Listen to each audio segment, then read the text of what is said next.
అందరికీ నమస్కారం అండి. ఎలా ఉన్నారు? అందరూ బాగున్నారా? నేను గార్డెన్‌లో మొన్ననే అంటే ఇప్పటికి 3 వీక్స్ అయింది. నేను నాటాను కదా! రోజ్ ప్లాంట్ మరియు దాలియా. చూడండి చక్కగా బడ్స్ వచ్చేసాయి చూసారా? ఇలా బడ్స్ రావాలంటే మొక్కలనేవి ఇంత చక్కగా తొందరగా గ్రోత్ వచ్చి పూలు మనకు కనువిందు చేయాలనుకుంటే అలాగే దాలియా కూడా ఒడిసాను కదా! అది కూడా బడ్స్ వచ్చేసాయి చూసుకోండి. ఇలా చేయాలంటే మనము ఏం చేయాలి ఏంటి అని అంటే అలాగే ఫ్లవర్స్ మంచిగా రావాలి, గార్డెన్ చక్కగా కలర్ఫుల్గా ఉండాలనుకున్నా మనము ఎటువంటి జాగ్రత్తలు తీసుకోవాలి, ఎటువంటి లిక్విడ్ ఫెర్టిలైజర్స్ కానీ ఇంకా మిగతా ఫెర్టిలైజర్స్ అలాగే ఎటువంటివి ఇవ్వాలి ఏంటి అన్నది ఇప్పుడు మనం చూద్దాం అన్నమాట.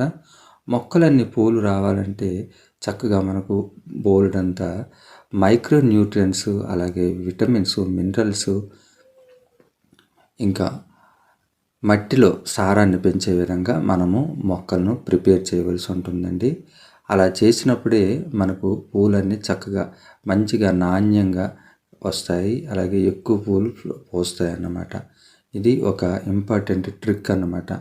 మరి మనం మొక్క నాటింది పువ్వుల గురించే కాబట్టి ఆ పువ్వులు ఎలా ఎక్కువగా వస్తాయి ఏంటి అనేది మనం చూసుకోవాలి. రోజు చూసారా ఎన్ని రకాల మొగ్గలు ఎన్ని పువ్వులు పూసింది.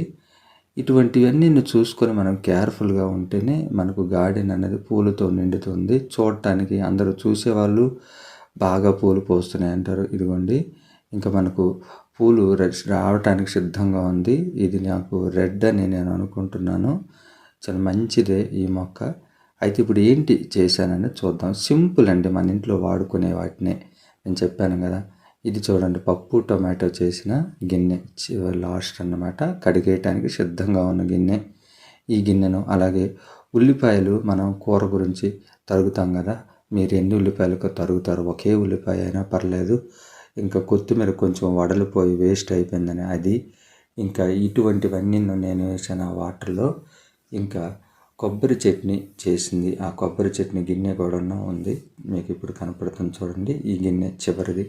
ఇవన్నీ మనము శుభ్రంగా వాటిని అన్నిటిని చక్కగా వాటర్ మిక్స్ చేసేసి ఆ వాటర్ను మనము చక్కగా ఒక 24 hours ఉంచి, ఇదిగోండి ఇది ఇంకా మనకు క్యాబేజీ ఉంటుంది కదా, క్యాబేజీ తాలూకా చివర ఉంటుంది తొడిమ కడ, అది దీన్ని చక్కగా గుండగా కట్ చేసి నేను ఆ వాటర్లో కలుపుతాను. ఇంకా మీరైతే చక్కగా ఇంకా కట్ చేయగలరు కదా, మీకు ఎందుకంటే బాగా అలవాటు కూరలు తరగటం కాబట్టి వీటిని అన్నిటిని మిక్సింగ్ చేసుకొని ఆ మిక్సింగ్ ద్రావకాన్ని మనము 24 hours చక్కగా ఉంచేసి ఇదిగోండి చక్కగా వీటిని అన్నిటి కాంబినేషన్ కలిపేసి చక్కగా 24 hours కనుక మనం ఉంచి ఆ తర్వాత మనం చక్కగా సింపుల్ అండి, చక్కగా మొక్కలు పోసేయటమే. హ్యాపీగా చక్కగా మొక్కలు పోసేసి అదంతా చక్కగా కడిగేసుకొని సింపుల్గా మనము మొక్కలకు ఇచ్చుకోవడం.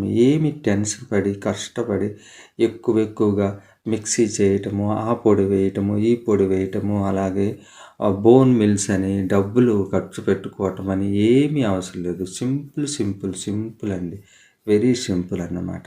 ఈ సింపుల్గానే మనం ఎలాగోగా మనం ప్రతిరోజు వంట చేసుకున్నది అవి మనం వేస్ట్ చేయకుండా వాటిని మనము చక్కగా మొక్కలు ఇచ్చుకుంటే చక్కగా మొక్కలు అనేవి హెల్తీగా గ్రోత్ వచ్చి చక్కగా ఫ్లవర్స్ వస్తాయండి. వీటన్నిటిని చక్కగా మిక్స్ చేసేసి వీటిని చక్కగా మొక్కలకు ఇచ్చేసుకోవటమే సింపుల్. చక్కగా ఖతం అయిపోయింది, మంచి లిక్విడ్ ఫెర్టిలైజర్ రెడీ అయిపోయింది కదా. ఇదిగోండి చబ్బోడు కడిగిన వాటర్ కూడా చివరిలో వేసేస్తున్నాను. అది కూడా మనం ఎందుకు వేస్ట్ చేయాలి చెప్పండి. ఈ విధంగా అన్నీ మిక్స్ చేసుకొని వేయటం, ఈ విధంగా వేసుకోండి. ఫ్లవర్స్ ఎలా రావో చూడండి మీరేని, మీ గార్డెన్ను మార్పు మీరే గమనిస్తారు. మరో మంచి వీడియోతో ముందుకు వస్తాను. అప్పటి వరకు హ్యాపీ గార్డెనింగ్.